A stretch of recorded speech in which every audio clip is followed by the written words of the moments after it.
you want to be on more podcasts, get on more podcasts. Help people get on more podcasts. If you want more connections, make more connections. If you want more education poured into you, do more of that. Whatever you want, do. Principle number one is always add value. And that is something I apply everywhere. And that goes to the core of who I am as a human. Like, I'm a servant. And so I have to add value in order to be fulfilled. Especially for people who want to sell, value and value exchange puts you in a position where you maybe never have to actually sell anything. What did becoming a husband and a father teach you about relationships, and how did it affect your business trajectory? Welcome back, everybody, to Flipping the Lid. You know what we do here by now. I love having real, raw conversations with some of the most impactful and influential people on this planet who are literally showing up every single day and doing the work. I got connected not long ago by my good buddy, Aaron Galub, but that's a funny story as well, because even though that's who connected me, I said to many other people, someone else connected us. The reason I'm spending so much time on connection is because that's what this individual is known for. He has this philosophy and this belief that you're just one connection away from maybe anything, anyone, or any dream that you could have envisioned. And if you really understand that your network is your net worth, then it's a matter of how do you understand what connecting people looks like. Connecting people and being connected means you require and actively connect others. And this is an individual who lives that way. He's got unbelievable stories, elements of different businesses that he's had his hands in, but he lives congruently to that. In fact, just saw him last weekend at a event that I was speaking at, because his whole goal is to connect and be able to help get other people's stories out into the world. And so he's a man, he's a husband, and he is just an overall good man. But Devin, bro, I'm excited to have you here with us today. Brian, thanks so much, brother. I've been looking forward to this. Well, dude, I know you listened to a couple of episodes, and I know you're on my live show, so you already know what's coming next. The only question I ask everybody on every show, and it's usually right after the intro, is regardless of however I introduced you and whatever my experiences have been with you, who are you in your words? Yeah, I always start with serial entrepreneur, and I know that that's a cliche answer, but I start with that because I truly am a person who loves business. Like, I am a geek about business. I love how it works. I love operation. I love the systems, the streaming, the challenge. I just love business. And that innate hunger for business and the knowledge around it inspires me to do all the crazy things I've done in business. And it provides the lifestyle that I want for myself and my family, and the community impact I want to drive as well. So at the core, I'm an entrepreneur. I'm someone who is truly unemployable. And I love just being someone who challenges the norm and blazes trails and creates a lifestyle where I can spend with my family, travel, and spend time with my wife. Yeah. So what I love is that you gave us a little bit more about who you were behind what you did with your wife, your kids, what your travel, your interests. And that's where I was really going to spend a moment just kind of sitting with you. However, I don't know that I've ever asked anybody this question. And as you were talking, it made me just wonder, because what you also said in there is that business is your vehicle to fulfill what it is that you want and what you believe in this world. Right. And you talked a whole lot around why business is there and how you can kind of create solutions. But if I were to ask you to define business, what you believe business in its original intent was, what you believe it has become, and where do you believe the future of business is going, define business through Devin's lens. Oh, I love that. Man, we were just having a debate with a buddy about this, so I'm glad you asked. I think business is an investment vehicle, right? Where you put time or money in and it produces revenue. That's business. I think a lot of people have gotten caught up in the hustle culture, hustle mentality, and that is not what I think business is. I don't think that the amount of effort you put in dictates the amount of revenue or income that comes out. I think strategic, smart business is putting your superpowers to work, surrounding yourself by amazing people, and producing revenue that you can redeploy, right? Whether that's into investments, real estate, your family, whatever you want to do. So to me, that's what business is. It's a vehicle, right? Just like everyone likes to, invest in real estate or their 401k, I like to invest in business. It tends to be a superpower and I'm passionate about it. But when I say that, I don't mean that it's the place that you just pour your soul into and get nothing out of it. Yeah. I appreciate the distinction as well with hustle culture and really kind of what that has become. And there's a few things that really through the course of your answer, I wanted to pick up on. That's the first. And the second is, I really appreciate that you are putting an emphasis on highlighting business through the lens of an ROI, right? Business, oftentimes, I think many people can be looked at purely as either solutions, transactions, lifestyle type business. But yet there are many, many, many, many, many businesses that do not make any profit, nor do they actually grow through the lens of investing time, energy, money, like you just discussed. And so for all of those businesses or entrepreneurs that you're aware of that maybe aren't in a position where there's an ROI, right? What do you define that? What do you call that if it's not business? Yeah, I think it is business, but I think it's a different style of maturity in business, right? So my younger self with my marketing agency, this is me maturing through that, right? Because I gained 40 pounds. It led to divorce. I sold the business for a value I wasn't proud to sell for because I didn't treat the business properly, right? I didn't treat it as an investment. I didn't optimize it for cash flow. I didn't pay myself first. I didn't do some of these things that today are non-negotiables. These are things that like, I won't partake. If the business is not aligned with my values, sorry. If I'm not generating cash from it, I'm not doing it. Like, this is just a maturity conversation. So I still think that was business. I think it just was, as I've matured, I've realized that if you're going to put time and energy in, there has to be something coming out. And sometimes in different seasons, you may end up back in the other where it is feeling like a grind and a hustle, but that's okay. As long as there's a future goal that you're chasing and you're optimizing and systemizing. But yeah, I've been there. I've run those businesses. And I refuse to do it again. I don't say that with any criticism of those businesses, nor was I suggesting that you were, but I want to highlight that what you're talking about, and you answered it perfectly. It's really the evolution, progression, and maturity. Totally. And wherever we're at, both in businesses, as well as what type of business aligns with why you're in business in the first place. Preach. Right? Because there are some people that just want a pure lifestyle business to cover whatever their costs are, and that is what it is. That's not the kind of game I want to play anymore. And that's, I know, not the game that you're playing. No. And so I appreciate that. I want to help understand, if you were to look at hustle culture and grind culture, I'm going to stick on this theme of definitions for a second with you for a reason. I don't know why, Devin, but I'm like feeling this with you. Fun. Let's do it. Like, if you were to look at what you believe hustle and grind culture are, how would you describe them? How would you define them to others? Yeah. So I actually got sick to my stomach. I was watching a video. I won't name the name. I won't name who, but it's a big influencer, someone who's got a big reputation right now. And I've seen some of the stuff coming out, and I saw this video come out, and it was really this idea of like, just get back to work, just do more, just push harder, just like, it was like that. And it literally like made me sick. Like I listened to it and I was like, this is actually not the advice. And I think that hustle culture is this unhealthy obsession with business. Now, I think you should be obsessed with what you do and you should be passionate. But I think that you have to understand that business is not the only bucket in life, right? There's health, there's family, there's all these other things. Now, if you're a young entrepreneur and it's just you, then you know what? Hustle culture might be a season for you where it's like stack the chips and grind, but you probably still have to take care of your health. You have to take care of your mental well-being. Maybe you got to take care of your spiritual well-being, depending on how you're aligned there with faith. And so I think that hustle culture is this obsession with such a small, narrow piece of people's world. And we are complex beings. And I want you to be okay taking time for yourself. You know, let me go here for a second. So I lost my dad in December, and I heard a lady, and I'll tie this together. I heard a lady on a stage I was at doing a keynote too. And she said, thank God business gave me the time and grace to spend this with my family. Her mom had a stroke. I lost my dad. I was able to step away for 30 days and just love my mom, right? And just be loved by my community and my friends. Hustle culture may not have liked that. Hustle culture might have told you like, get up and get over it. Are you kidding me? Like, no, like you need to grieve. You need to go through that process. You need to be there for your loved ones. And so I don't mind the obsession, as long as you're paying attention to all the other stuff, because I don't want you to burn out and I don't want you to alienate and burn the bridges of people around you. Like there's so much more in life. And that's what I want people to hear. Well, and we're going to unpack that a little bit with you. I mean, you've already led with vulnerability and talked about your marketing agency and your divorce and right, like this kind of unhealthy integration that you had in how you were living your life prior. You said something though that I really want to pause on. And this isn't a challenge to you, by the way, because this isn't like you don't own this term at all. But you said that you believe that it's an unhealthy obsession with business.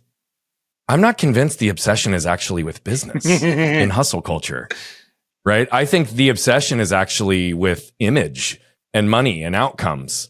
I don't think that it's actually an obsession, because there is obsession with business, which is like, I want to fix, create solutions, create problems, have better leadership, have better systems.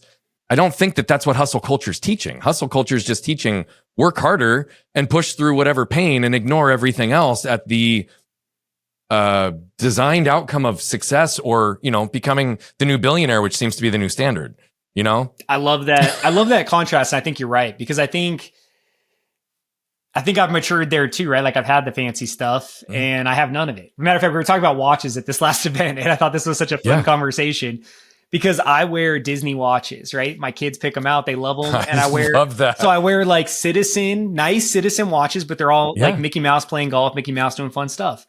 And like, why? Because when I put the watch on, I think of my kids, and it reminds me of what's important.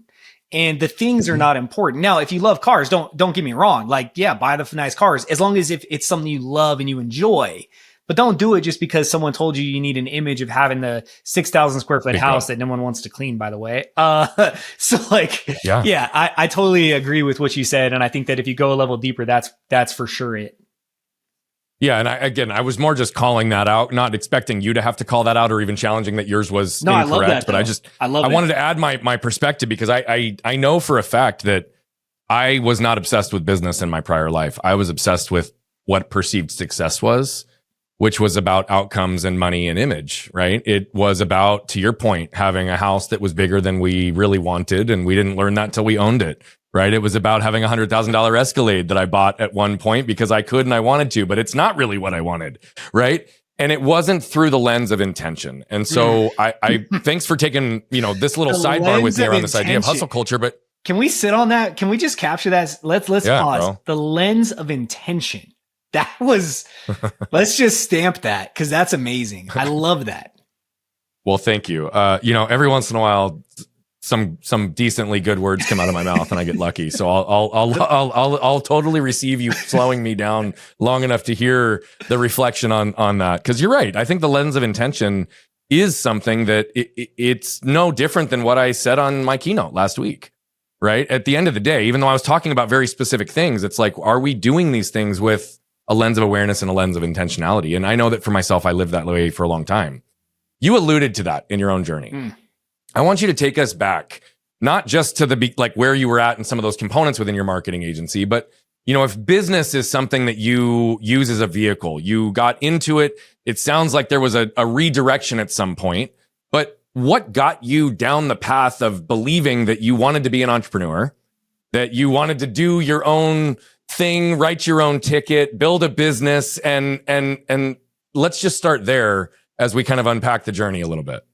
Yeah, so I think there's two things that came to a head in that story. So one, I grew up at my grandpa had a gun store, and every summer I spent watching him work, and I watched him create wealth, and I watched what owning a business affords you, right? And so that was always like an inkling that was planted. I was also that kid that like would pick up dog poop, and then I would actually like charge the neighbor, pay my friend, and I would just keep the $1 and pay them the couple dollars. And so like, I've always had this curiosity of like, provide a service of value, get paid, pay someone else to deliver. I have to slow you down for 1 second. You used to have a business picking up dog shit in your neighborhood? Yeah. That was my first business. I know. I went there because you mentioned it on stage, and I was laughing so. I totally forgot. I didn't even remember I said it on stage. When I heard that you. That is insane. Yeah, I love that. When I heard you on stage, I was like, no, that's my story. My first business was the shittiest business. It can't be yours. It's true. No, exactly as you described it with the bucket. I had the white bucket, like the 5-gallon bucket, and I would go to my neighbor and he would pay me. And then what happened is was buying some toys and doing some stuff, and then I would pay my friends to go do it. Which is crazy smart. I love it. Yeah. And so I plant that because I did that. I painted numbers on curbs. I've always done something. So those two story arcs of like seeing what's possible with business, with seeing grandpa's business. My parents worked hard, but they weren't entrepreneurs. And so I knew there was a gap there. And then it's just innate, like I said, love for business, this art of the deal and figuring out how to optimize, systemize, provide value, and get paid. All of that led to a mastermind. So in college, I worked for a marketing agency. And I was sitting at the mastermind event, and you know how it is, like you go through the whole day, then you sit around at night. And we're sitting there, and the boss of my company was one of the top producing agencies then, right? I had a 7-figure agency back when everyone had 6-figure agencies. And so everyone surrounded him and was asking, what are we doing? What are we doing to scale? And I listened to all the questions, and I was like, not only do I know the answers, I actually know the answers better than the guy answering it because I do all the work. Yeah. I built all this stuff. I've had every position in the company. And so I had this kind of moment of like, man, people are surrounding him thinking he's the rock star. And I'm sitting here going like, I actually could do this. And so that planted the seed. Then we came back and I started to get people asking me questions, and I started to get some leads and some deals. And that was when that fire burned just bright enough, and I was just crazy enough to jump. And so as soon as I graduated college, I jumped. I launched my agency with 1 month of living expenses in the bank, and the rest is history. I love that. How long did you own your marketing agency? 4 years. Okay. So give us the trajectory and that story arc, because you talked about selling it, you learning what you now know, which is you maybe exited in a way that wasn't as advantageous as it could have been, and the impact of that in your life. Like you start this business, you're very quickly realize you're going to take a jump, which by the way, I give you mad respect for doing that right out of college, betting on yourself, doubling down and knowing that it was going to be okay. And it has. But help us understand what that launch into entrepreneurship looked like, because sometimes we see it from the outside and think it's something different than it actually is.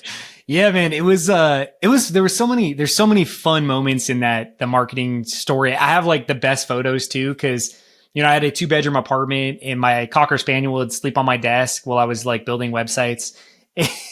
And so when I launched the agency, like all day I would go and sell and shake hands and kiss babies and network and drive revenue. And then all night I would deliver. I would build the websites and do the things and build the systems until I had enough revenue to then build the contract team around me to deliver. And then we just grew. I launched in Q4, like I launched right around October of 2012. And by 2013, we had an office. I had my first employee. By the end of 2013, we had a team. We were pushing 60 clients. In 2014, I bought the agency I worked for in college. So I went to him because I was really good at sales, but I needed a bigger team. So I bought him because he had stagnated revenue. We had outpaced him on a revenue standpoint, but I was starting to falter on delivery. But yeah, the team on the backside. Yeah. So I bought him because I already knew his systems and I knew the team. So I bought that company and merged it in. That added a whole nother vertical. We doubled revenue and scaled. And then I struggled with a business partner who treated me as an employee because that was our previous relationship. And so that kind of started to lay the foundation for just a bad partnership. And it kind of led to this moment of like, he wanted to go one direction with the company. I wanted to go a different. He was older and this was kind of his last Sarah, or however you say it, right? His last thing. And for me, like I had ample runway. So I just kind of said like, okay, like you can buy me out. And at that point, other stuff was, you know, coming to fruition as well too. And so it just created this moment of like, okay, like I'm good for a start, and all the skills and things I used, I can do it again. So I'm not worried about it. And so made some cash, and that was kind of it. But a very fast trajectory. We were the largest agency in the childcare space. All sorts of really cool stuff. We had a cool Google agency for a minute. Like we had a big 5,000 square foot office with pool tables and Xboxes. And I don't know, man, we just had a lot of fun. Yeah. Well, I mean, it sounds like it. And what I also hear through all of it is that though by nature you drive revenue and sales, you're also somebody who has risen by doing everything. So you actually have operational understanding, and you have the ability to actually execute. Not that that's where you need to be spending your time. It's clearly not where you spend your time today. But in the early days of your agency, you learned those skills, and therefore you could deploy those until you had others to outsource it. That said, not every business owner is capable of putting aside their ego to realize that like they can and need to do everything within their business, or at least have understanding of it. And so what would you say is the unique lens that you were able to apply, having been an employee and a student and a learner of this business? And how did that affect or change or influence your early trajectory in the business? Yeah, you know what? I think that it gets to the leadership conversation, right? I think that working my way up through the company and working for someone who was a great leader and really pulled back the curtains and really mentored and brought people alongside and worked alongside you taught me that that's the way you do it. And my parents were always great leaders in the management space. And so I watched them do that too, right? Whether from taking the trash out, whatever you got to do, you do it. And you do it unapologetically and you don't bitch about it. Like you just do it. And so I've always carried that mentality. And so I truly will lead right alongside my team. Matter of fact, I hire people that are infinitely better at everything than me because I not only want to lead alongside them, like I want them to run and I want to do my best to just keep up. And so I think by working my way up the company, by launching a company that I had to do on a shoestring budget where every day you had to go to war, right? Like it's taught me this hunger that I still have today where it's like, I will get in the trenches if I have to. I will come and work with you. I will never belittle you. I will always lead beside you, right? Not in front of you, not behind you, beside you. We will figure this out together. We will solve this problem. And that's just an approach I have to business. I think, we do business with people, we employ people, and these people, that's a relationship, right? And all of the stuff we're talking about is all the foundation of the system that was built. But all of these things have laid the foundation for how I approach leadership, how I approach relationships, how I approach business. Beautiful answer. And it's almost like you kind of had a sense of where I was wanting to take this next, which was really down this relationship path. And I'm a big believer that relationships are one of the most critical variables in any business. And I've said for years, when people ask me what my expertise is, I say, I guess you could call me an expert in people, or that's what I know the best. And yet I also believe that if we know people, we can be proficient in any business because people are always going to be the connecting fiber of it. It took me years to be able to fully understand all of that, but I also had trajectories of understanding that there were internal relationships and external relationships that were crucial within our business.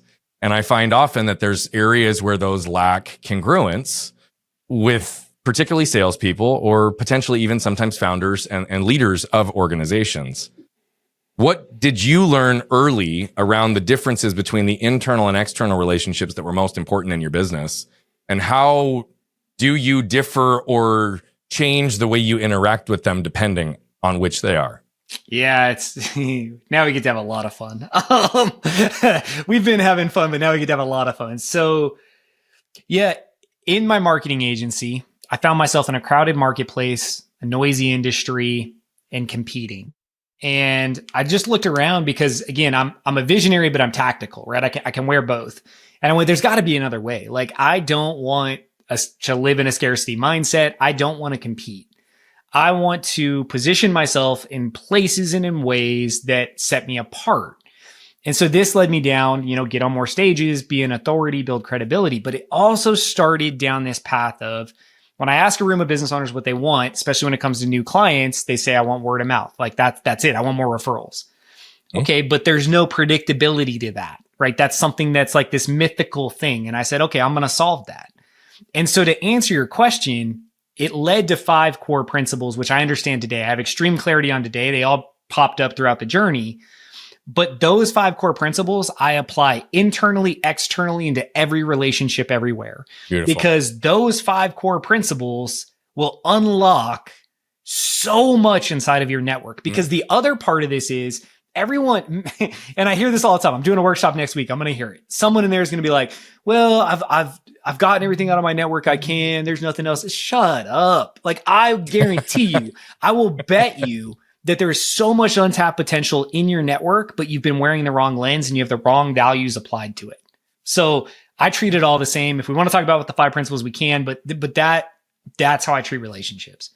Well, I think that's the logical place to go with it, because you just like dangled the carrot with me a little bit. So yeah, I want to hear those 5 principles. I want you to go there, and I want you to unpack them through the lens of not just telling us what they are, but when did they become a principle for you, and what was the lesson that created it to be a principle? Heck yeah. So I'm challenging you a little bit to tell it differently than maybe you normally would. Yeah. But take it through that type of an approach, because I do think that the principles mean more when we have context as to why they're there and how they were created, right? Love it. Yeah. So principle number one is always add value. And that is something I apply everywhere. And that goes to the core of who I am as a human. Like I'm a servant. And so I have to add value in order to be fulfilled. The reason that one came about is anytime I slipped into commission breath or sales mode when building relationships. Commission breath. Oh God. That's a term I want to pause on. Wow. Okay. Keep going. Got it. Keep going. But for sure. Commission right? breath. Just hear that. Yeah. So anytime those things would creep up, what I would realize when I held the mirror up is I wasn't focused on adding value. I was focusing on the short term of trying to close the deal. Yes. And so that always add value was me holding my young self accountable, because the young, egotistic, non-mentorable Devin, right, would just charge and charge, which was great. But that was where I started to have to reset with myself and be like, ooh, I didn't stand my ground and add value. And when I say add value, I want people to hear me. This doesn't mean sell your product or service. What add value means is solve problems, provide solutions, and make connections. We're going to come back to the word we started with. So make connections, right? So always add value. Core principle one, it started young and early in the process because it held me accountable to adding value. And again, not the commission breath or that drive for sales. I love that.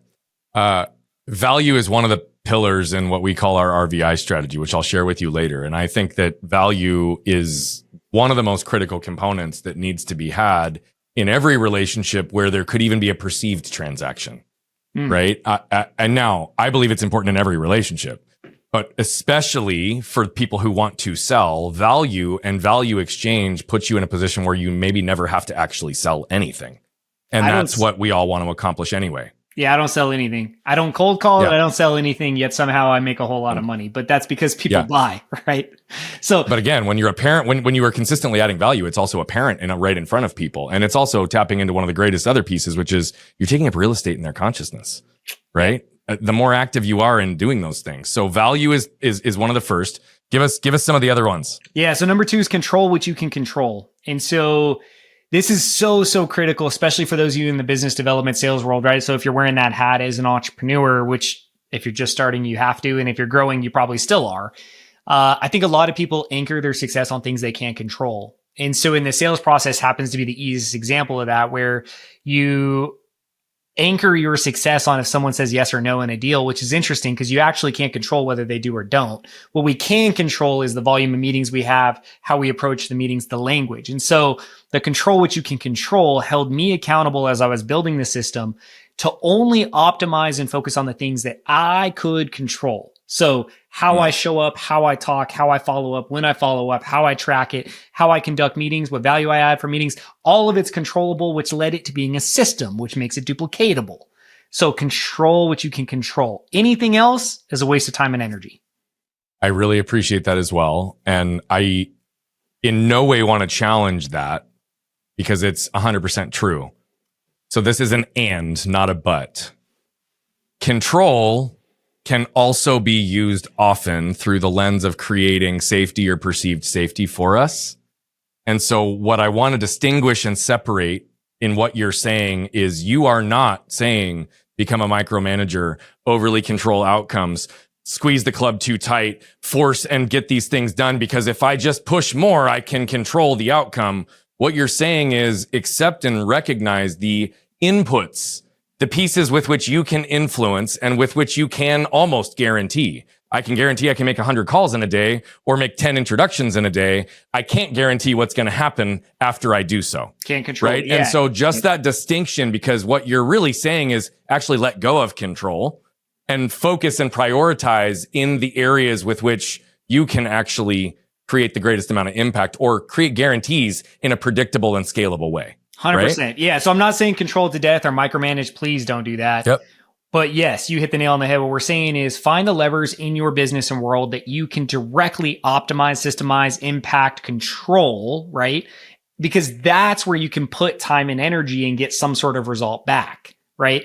I know I can go to an event. I know I can get out of the car. I know I can shake hands. I know I can get people's contact info, right? Those things I Bingo. can control. If I give out business cards, I can't control anyone following up with me. So I let go of the control of the process, but then I'm going to hold my emotions accountable to if I get sales. That's weird. Yes. That doesn't work. Don't do that. Yes. Yes. Thank you for even just the way you described that last piece. It just landed the plane. What's the third one, bro? All right. So 3 and 4 go together. So there's a little bit of gray between them, but they have to kind of go hand in hand. So first is there's value in every connection. And so every single person that's introduced to you, there's value, and there's value in every relationship. And so I distinguish those because one's usually an internal thing or an inbound thing that comes to you. And so often people close off the conversation if they don't see quick value, right? Like there's no quick revenue. Don't do that. There's value in every single connection you receive, and there's value in every relationship. And so I used to have a slide that was a cup of coffee and a book. And what I would say is meet everybody, don't judge anyone. That's those 2 principles. Yeah. And I held that because what I found is the wealthiest client I landed in my marketing agency showed up cover in paint, was super sideways, was having a shitty day, yet ended up buying 6 websites and a whole bunch of stuff from me. And so you can't judge. That's like the clear one. Everyone has a story in their business like that where you made the wrong judgment. Yep. But also my best referral partners, my best advocates, I never could have predicted. And so why would you limit your potential based on assumptions and based on judgments? Like, don't do that. So those 2 have to go hand in hand. And the core of those 2 is every single person you come into contact with can add value to your world, guaranteed. Yeah, I could not agree with that more. And I think that it's also what are we determining in terms of what are we wanting or expecting out of value, right? And what are we attached to in terms of an outcome that could influence or help us miss, right? Because of that judgment. It is so critically important. I'm so happy that you went there. And yes, you even broke it down. It's like, do not judge. Do not judge. And here's the reality. If they're successful in accomplishing the first 2, the third and the fourth should be really easy. Right? Like it's just, it flows and is intuitive if you follow value and you focus on what you can control, right? In terms of the things that only you can influence. So they all are congruent. They're adding up. What's the last one, bro? Yeah. So number 5 is train by doing. And this is the sneaky one. This is the ninja one. And this is the one people miss. So even if you do the first 4 right, if you don't do number 5, your impact and growth will be limited. So train by doing is this. If I say I want more referrals or connections. I like to say connections because, again, we don't want to limit it to just a prospect relationship. So I want more connections. If that's what I want, then in order to get that, I have to do it, because why would I expect you to do something I'm not doing? Matter of fact, if I get back to running beside you, right, in every relationship, this is me running beside you. So, hey, Brian, I want you to make connections for me. How do I do that? Well, as soon as we're done meeting, I make connections for you that are high value, high aligned, and teach you the kind of connections I want. Because what I'm then doing is I'm training by doing. The likelihood then of you reciprocating goes up dramatically, right? Yet so often people get mad that they're not receiving, but they're not actually giving either. And so it's like, well, wait a second. If you want to be on more stages, help people get on stages. If you want to be on more podcasts, get on more podcasts. Help people get on more podcasts. If you want more connections, make more connections. If you want more education poured into you, do more of that. Like whatever you want, do. And then what you'll actually find is you're better at asking for it and training it anyways. So you have to train by doing. It's the one that connects everything. Well, and to really help everybody see the full circle on this, I alluded to the fact that I thought that I got connected to Devin through someone else.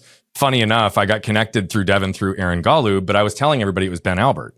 Ben Albert, right, is amazing at connections, knows a lot of the same people. But where I'm going with this as well is the second I got off of the very first intro with Devin, I think I had 4 or 5 introductions in my inbox. Now, what's funny is they were connections. Not all of them turned into relationships. Not all of them even turned into a meeting. But the ones that did landed, and they landed hard, right? So why I'm telling this story is you and I get off the phone. I wasn't as quick in action as you were, but it took me a couple of days. And then I made some very tactical and specific ones, right? But here's the reality. I connected you with Justin Shank, who runs Growth Now Movement, because why? You guys were looking to sponsor events that you could get in front of potential people for the books that you guys do and the whole process, right? And so why I'm saying this is not only did I connect you to Justin, but here's the funny, cool part that happened after that. You connected David Newman, who you connected me with, also with Justin. And David, after he and I connected, already wanted to find a time to come see me speak. Well, of course, that's the logical next place to come is Justin, because now you guys are sponsoring the event. David and I get to meet. And oh, by the way, Ben Albert is actually there, which you guys then got to meet and you already knew anyway. And so the point is the world becomes really small when you're very intentional with everything that Devin just outlined. And so why I'm highlighting this is I don't always have like the train by doing example when someone talks about their philosophy, yet I was right in the middle of it. And it's so congruent with my own type of process around it that, of course, all these small worlds are colliding and we get to meet at an event within a couple of months of knowing each other. And yet there is going to be economy. There is going to be commerce. There are deeper relationships that are developing from those connections that have been made. This is the fucking point, Devin. Now, you highlighted all 5 of those.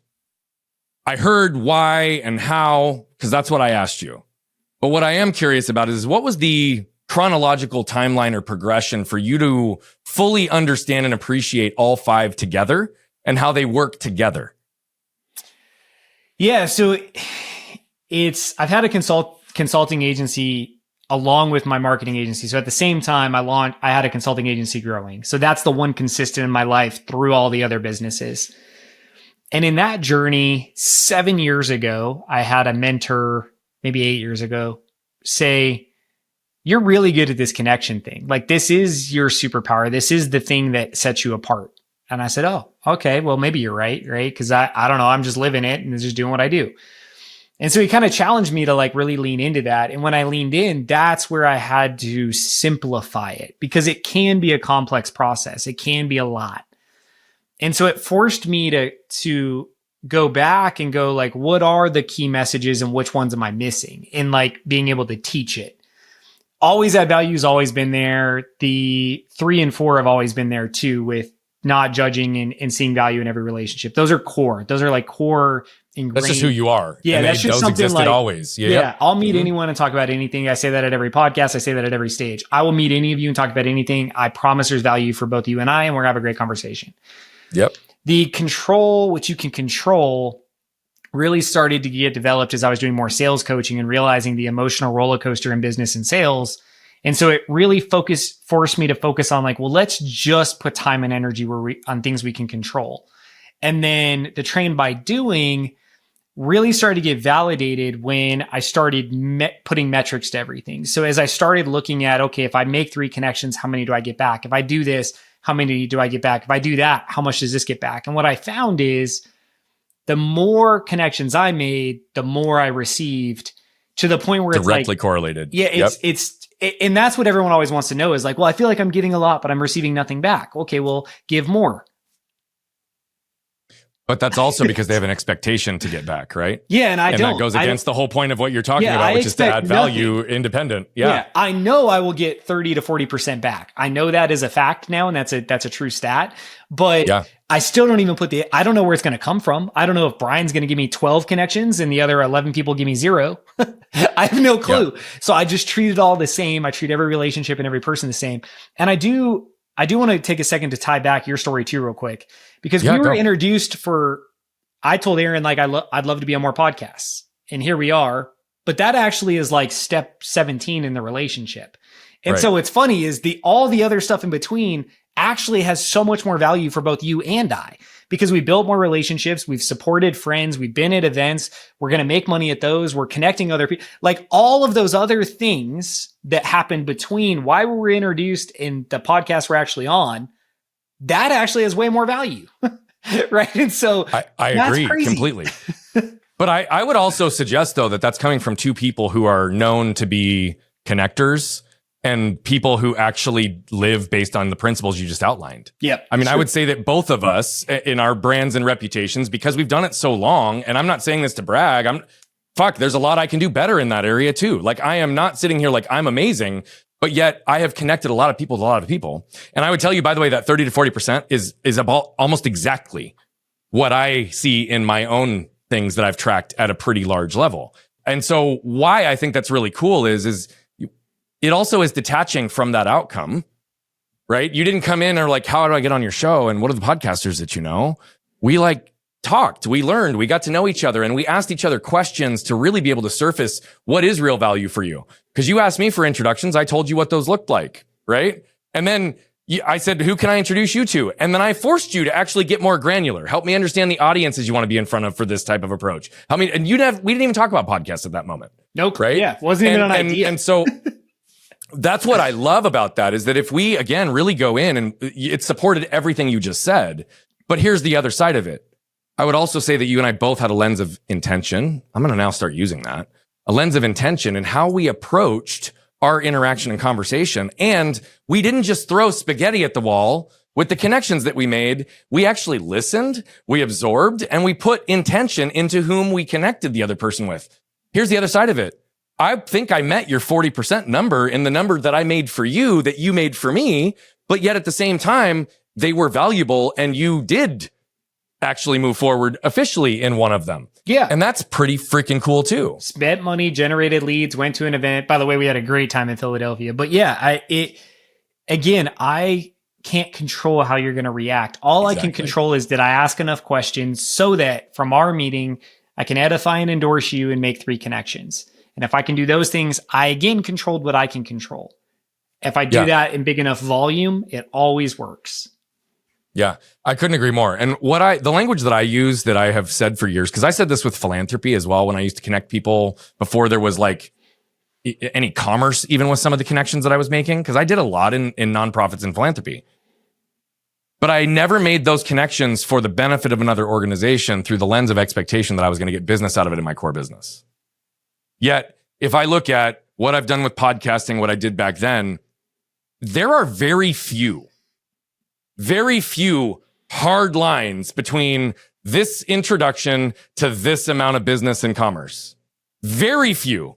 Almost all of them are dotted lines, and I don't always know the exact source, but they're somehow woven into this web because of the volume, to your point, that it is truly a numbers game. Now, what I want to say to that, though, is sales, I've always heard that term, it's a numbers game, and it is, right? What I never loved is looking at relationships through that lens. However, it is also a numbers game, because the more people you know, the more people you have the opportunity to know. Yeah. So the reason why they control what you can control was born, right? Was I wanted to be in front of more people, because I know if I'm in a meeting, I can ask questions and learn about you. And then we can start setting the foundation for sales, right? Because good questions show opportunity to sell something. Yep. And so, yeah, it all just plays together. I just put a post up a couple weeks ago on LinkedIn on like the 13 touches to revenue, right? So it was 13 touches till I made a sale.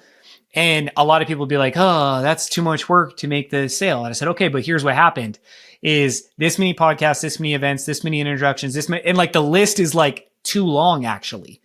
Yeah. And so it's like the issue is you're so focused on only finding the next prospect and only closing the next deal, you are missing all of the other opportunities. Mm-hmm. That is the key. And that's what I help people unlock. And that's what I hold myself, my team, and my peers accountable to. So this is more just a pure curiosity question, because I want to make it tangible as well, because I want to be clear that there's no judgment on the answer at all, just like anything else we've discussed. But you've been tracking this now for a long time. How many introductions a year do you on average make? And if you looked at the number of connections that you've made over the last decade, or call it your entrepreneurial journey, where about are we? Yeah, so we do track. We track it really well. This year, we're on pace to do between 2,500 and 3,000 direct intros. From me, and I just hired 2 more people. So we're going to start scaling and duplicating that number probably from 2,500 this year to about 5,000 next year. If I look back previously, it was probably more in the 1,500 a year every year for the last 12 to 15 years. So, I mean, we're talking 20,000 plus connections that I personally made, and I have no clue what the collective impact is in the world other than it's big. So why I wanted to make this tangible is you just talked about a 30 to 40% general conversion that comes back. That doesn't mean that's all what you write. But what I am trying to suggest is that there are so many people who, to your point, say, I just need to know more people. I need to get in front of more people. I need to get in front of more people. But then they don't make those connections. Here's what I also want to suggest. What you just said is somewhere between 3,000 and 5,000 this year. 30 to 40% conversion on that. You're looking at 1,000 to 1,500 people that you will get introduced to you in a warm, referral-based mechanism where others are selling you before you've ever even met them. How many people listening to this show right now run a business, regardless of source? How many of you are getting 1,000 to 1,500 new connections in your business every year? Regardless of source, let alone a warmed up source, right? I'm highlighting this because there is real proof in the pudding, and I've lived very congruently to the way you've just discussed. Those numbers are not far off. By the way, you're going to kick my ass this year. There's not a chance I'm going to be anywhere near that. Hey, this year we're doubling down, but I would tell you that on average, over the last 10 years, I've averaged anywhere between 500 and 1,500 connections a year. I can get really granular and specific, but yet that's also why I have a shitload of inbound activity, because I actively connect people. And I always say, if you want to be a connected person, you have to connect others. Period. That's what we said in the beginning of the show. Train by doing. Yep. I love this, dude. And here's what I also appreciate. And I'm going to say this to you as boldly and directly as I can, because it's coming from a place of endearment. When I first met you, I did not experience the level of depth that I actually believe you have and that I know you have at this point in our relationship. So this is both a challenge and something to say. Had I judged that and approached it through that lens, I would be missing out on the relationship that I am beginning already to value, and had the chance to be able to communicate and connect with you in person, right? But for whatever reason, and this isn't that you're wrong or bad or anything, I was like, oh, Devin just wants to talk about business. He doesn't talk about real life shit. He doesn't care about like depth, but yet all of that's there. So that's where I want to come full circle. You talked about divorce, but I also know you're a father and you're putting a lot of intention into a week coming up as a father. What did becoming a husband and a father teach you about relationships, and how did it affect your business trajectory? Yeah, I think when it's just you can sacrifice a lot, right? When you add a spouse to the equation, I think it may even push you the wrong direction, because it may make you so hungry to produce and support, right? But then you lose that connected time, right? And so make sure you don't lose that, because that's important. And then when my baby girl was born, man, and then I fast tracked into 2 stepkids as well, like it changes your whole world, right? Because you're now a mentor, you're a guide, you're providing for more people, you're creating experiences. And you get to do things that your parents didn't do for you. And so you can create different experiences and different things. And my parents were amazing. Don't hear me wrong on that part, but I can just do more. And so it makes me accountable to goal setting. And so we do a dream board every year, or goal board, right? It hangs in the bathroom. We look at it every day, but it's never just business. It's Haley's business. It's my business. It's what we're doing with the kids, what we're doing as a family. It's health, it's finance, it's future, it's travel, it's investments. It's all on there, because there's so many aspects of life we want to pay attention to. And so I think it's just made me a lot more aware of what my impact is in the world. And it's not just me. Like the young egotistic Devin was just focused on Devin and chasing what everyone told me is the visualization of success, right? And now, like, I drive an '08 Toyota Highlander that's paid off, and it gets me from point A to B, and I love it. I love it, right? Like, I wear Citizen Disney watches, and I love it. I wear what makes me comfortable, and I love it. And you met my wife. She was at the last business trip. Why? Because we have a lifestyle where I can go on a business trip and she can come. Right. And we can experience that together, and not only do business and make great relationships, but further our relationship. And so my priorities have infinitely changed, and I ground myself to that every day, all day. And I try to hold myself accountable to it to protect what's important. Different question. You referenced, and you even lit up when you said it. And I want to be clear, there was no distinguishing factor between when you talked about your baby girl and your 2 beautiful add-on children, stepchildren. But there was a light as soon as you started talking about your kids, and your baby girl was the first one on that list. What has being a father taught you about yourself? I think patience is the first word that comes to mind, right? I think that I like to control what I can control, yet with your kids, you can't do that. You have to let them experience. You have to let them do. You have to let them be. And we've had some crazy stuff in all of our kids' journeys, and some things which every family has, right? But I think that's one thing. And then I think letting them become what they want to become while putting up the guardrails, right? I think there's a delicate balance there that we have to walk every day. And then my non-negotiables became so much harder. Like the lines. So like a great example, right? Every day I pick my daughter up from the bus. So it's 4:00 most days or 3:30 on Wednesdays. I pick her up from the bus and I do nothing other than spend time with her until the rest of the family gets home. And then we do dinner together. Those are all non-negotiables. Those are non-negotiables. You will not get me during that time unless it's a really big check or a really important meeting. And then the family knows, it's a one-off thing, but that's not negotiable. You also will not get me to not wake my daughter up and give her that big old hug in the morning. You won't. You're not going to say like, you want that time? Good for you. Yep. Right. And so I would say like, I call it my always and never list, right? I'll always do these things. I'll never do these things. That's how I teach it. That's how I live it. And so those always and never lists are so important to me now because of that time I get to spend with my kids and my spouse. And now I build my business to support that. Give us some clarity on that always and never list for you. Yeah. So like I will always do what's right for the client, right? I will never take advantage of someone. I will never work nights and weekends unless it's critical. Like, and critical is defined as revenue generating or critical to somene's, I got you. Right? I followed you and tracked you on that one as well. I've got that exact same rule. So I got that's it. I'll always do what's right for everybody. And then all the core principles, I'll always control. I'll never judge someone or make an assumption about a relationship. I'll always add value. I'll always make connections. I'll always do everything with integrity. I will always over deliver the value no matter what I sold. I will always make it right. So like that, it's a very long list now. And I try to, and the one that I suck at is like, I'll always put my health first. And to be honest, it's the one that sacrifices. So that's the one I have to like continue to look at every day and be like, come on, man. Like, and we talked about that. Like I'm standing for this podcast because that's me holding myself accountable to that. So it is on my always list, but that's the one that for some reason I always like let slip, but not today. Yeah. Well, I mean, I think, by the way, I even love how you said that because as like easy as it was to just roll off your tongue, like it's the easiest thing to let slip, but not today. Right. And that right there is grounded in the power of choice. Because I think not today, not tomorrow, not the day after, there's no difference. It all comes down to what you choose today and right now for what's a priority and important. You talked a lot and referenced it a number of times, right? This emotional roller coaster that we see in sales and in entrepreneurship. I've experienced it. I know you've experienced it. We've been there ourselves.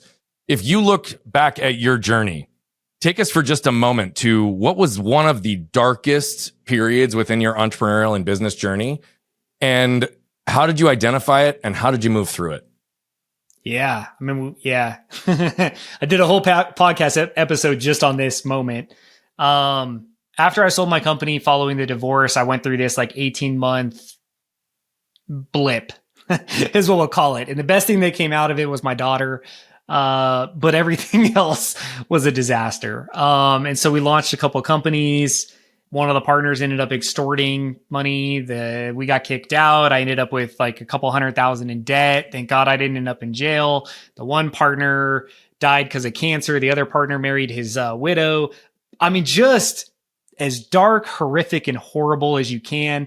I tell this story. A good friend of mine, Aaron, he's in my ACES community and a good friend. I was so broke during this period. And this is after selling a business and having a lot of money and a lot of everything. I was so broke in this period. I landed a job interview in Sacramento and I couldn't even pay the gas to get over the hill. And thank God Aaron was my roommate in this season. I opened my wallet that morning and there was $40 in there. And so he knew and he gave me $40 and he was in a season of his life. And I'll tell you the same thing where like that was a lot of money for him too. And we both had ample success, wealth, and money before. And so this is how low we were. I'm talking so broke. You don't know how you're surviving. I got a baby on the way. I got businesses imploding and I had it all before. And so to get out of that, I had to get out of my own way. Because Devin tried real hard to be the superhero in Devin's first journey. And today, Devin's not the superhero. Devin just calls people and says, hey, mentors, friends, and inner circle, what the hell am I doing and what am I missing?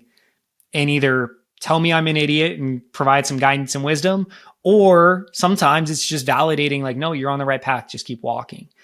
And so the only way I got out of the inability to function, the emotional debt, the everything debt, is I really started to figure out what mentorship was, what masterminds were, what your inner circle is, and had to lean in and cash in on this wake of connections and relationships I built.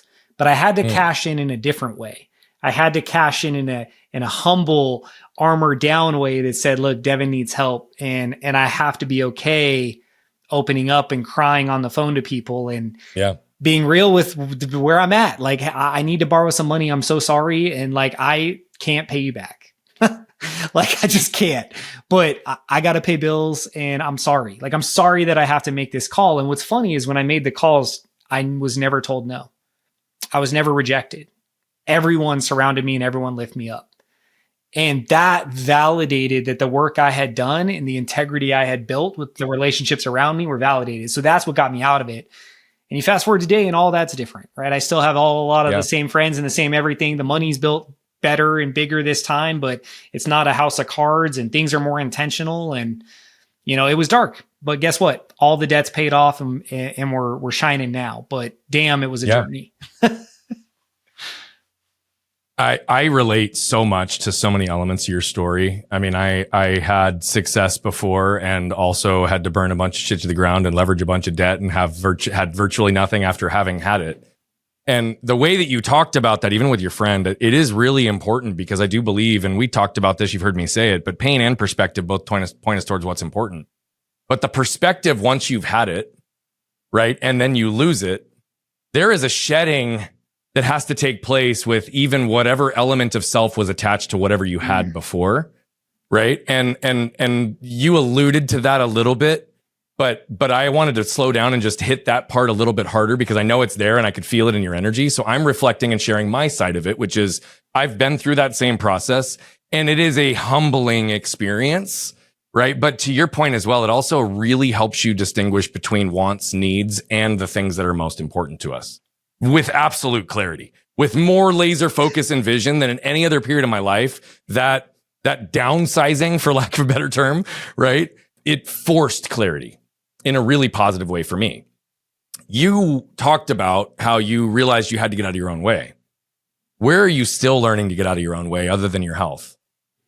It's a good question. I would say in this season right now, we are in a moment of hyper growth that wasn't predicted, which is a blessing, but it also is forcing me to compromise a lot of the non-negotiables and it's getting irritating.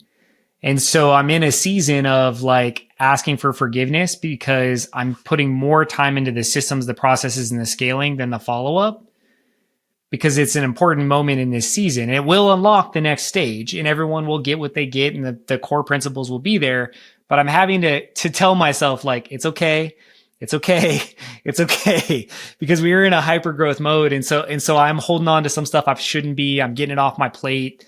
But other than that, man, like the rest is pretty balanced. So health is definitely number one. I'm heading into a season where that will be a priority. And then I got to stop working as much because I do default to that a little bit because I think that's just innately, I like to get busy and I got to keep reminding myself that like I've made just as much money being busy and not being busy. And so it's not the busy part, it's the intention. And so those are the demons I'm fighting today. And, you know, I'll probably fight them again in 10 years because they seem to come in cycles. Yeah. Yeah. But I mean, I also really appreciate your honesty as well. And I know exactly what you're talking about. You've said it a few times on this show, but in every moment you've said it, it was very specific towards something that goes against what I would normally say in this situation. And I don't feel a ton of it there, but I highlight it just from a word choice perspective because I think it could be valuable for you. You said something like, I'm doing things I shouldn't be doing. And should in and of itself is a shame-based word, implying that whoever you are and whatever you're doing, it isn't good enough. And so the only reason I slow down to highlight that word is one, it's consistency and congruence for me, because I typically call it out on every show when I hear it. But every other time you said it, it was like, actually like, well, you should have joy and freedom. You should want to have, like, it was all positive stuff. It's like, well, I don't want to call out the shame on that. But in this particular piece, right, it can feel that way. It can feel, right, because you're through a season and intellectually, you know that you're doing things that you've made decisions in the past were never, right? Or you're sacrificing some of your always because of the season that you're in. And seasons of opportunity are real.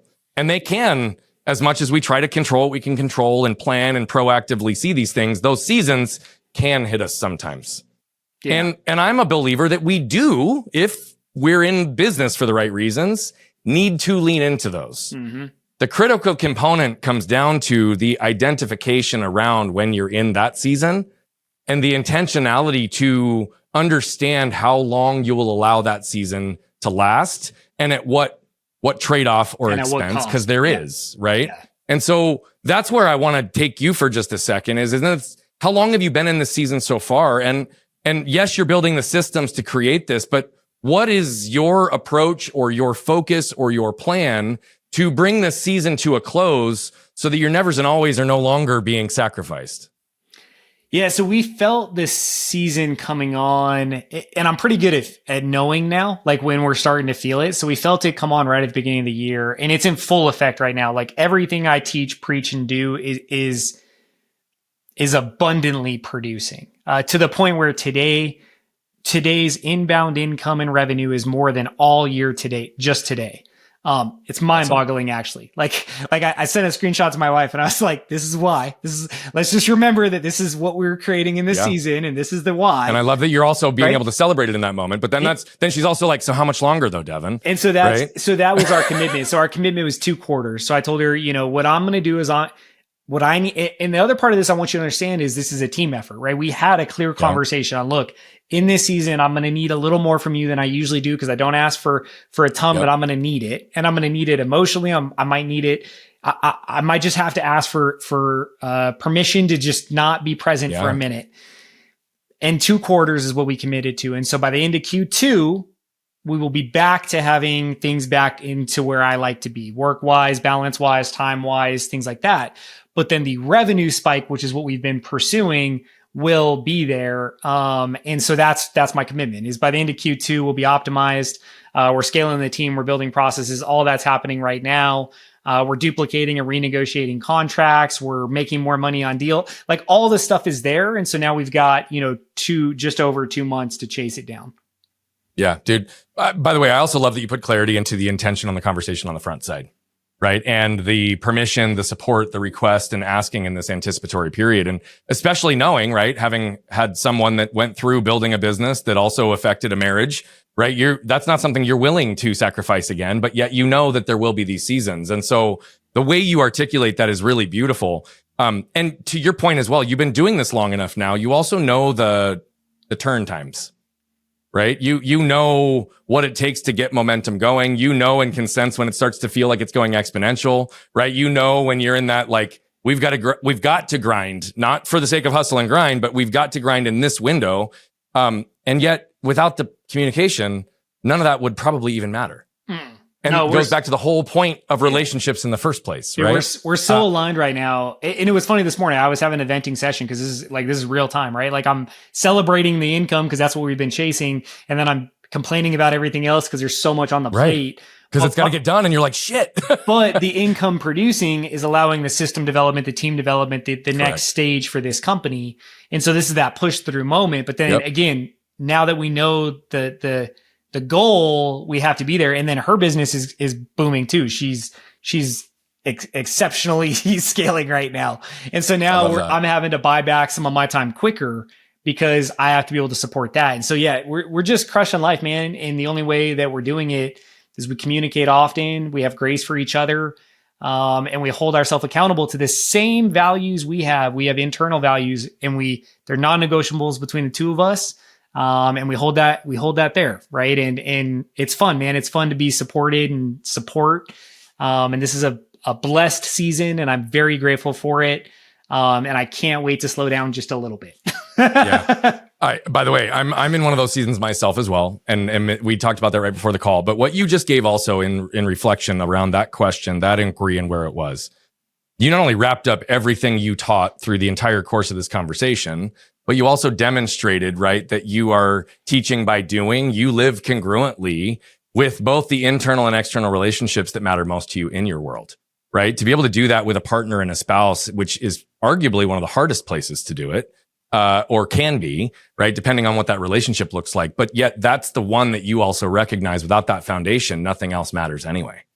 And so I just wanted to reflect those components back as we were unpacking the portions of your story. Because Devin, I'm grateful that I learned not to judge a long time ago. And I looked a little bit deeper than what I saw at the surface. And again, that wasn't to suggest that what was at the surface was bad. I just didn't appreciate the depth that you really carry.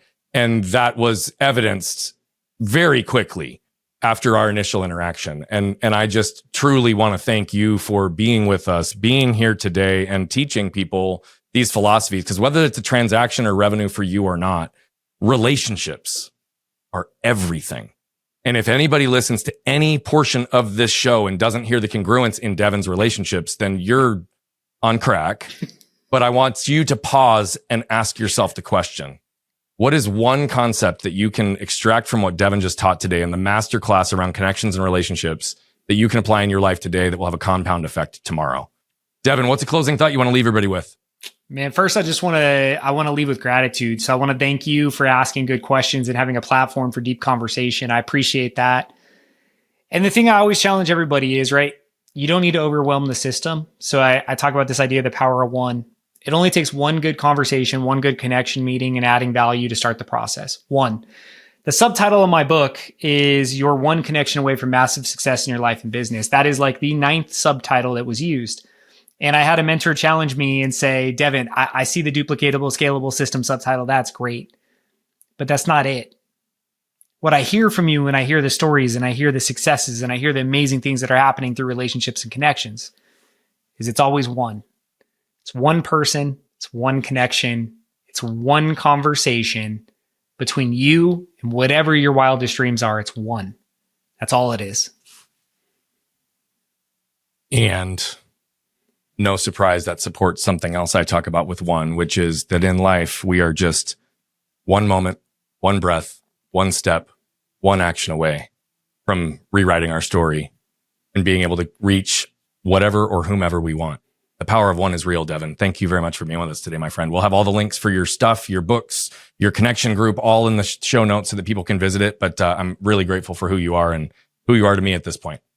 Thank you, sir. And for those of you that just watched Devin flip open his lid, guess what? There is a difference between connections and relationships. But to be connected at the deepest level, you do need to connect others, but you need to connect with yourself, which means you've got to get clear on who you are, what you want, and the value that you add. Because if you lead with value, if you find a way to truly put yourself in a position to do the things that only you can uniquely do and influence and control, and you can find a way to live congruently and live by example, then you truly can have not only all the connections and all the relationships, but anything and everything that you've ever imagined. It is possible and you can compress time, but you've got to be honest with yourself. You have to ask the right questions and you have to consistently be curious around understanding what's on the other side of just asking this one additional question in terms of the value, the connection, or the impact that you can make. It's all possible for each and every one of you, but it will require you to be honest with yourself and flip open your lid and scan your can. We'll see you next time. What you can probably tell by now is that I love telling these stories, but what I love even more is the impact that's coming from them. You see, we're on a mission to impact over 1 billion lives as quickly as possible, but to do that, we need you. See, we believe that moved people move people. And so all I'm asking is if you've resonated, connected with any of the messaging, please consider commenting, sharing, leave a rating and review. Thank you so much for tuning into Flipping the Lid. And if you want more information on the show, how to become a guest, how to recommend a guest, or any of the other details, head over to flippingthelid.com. We'll see you there.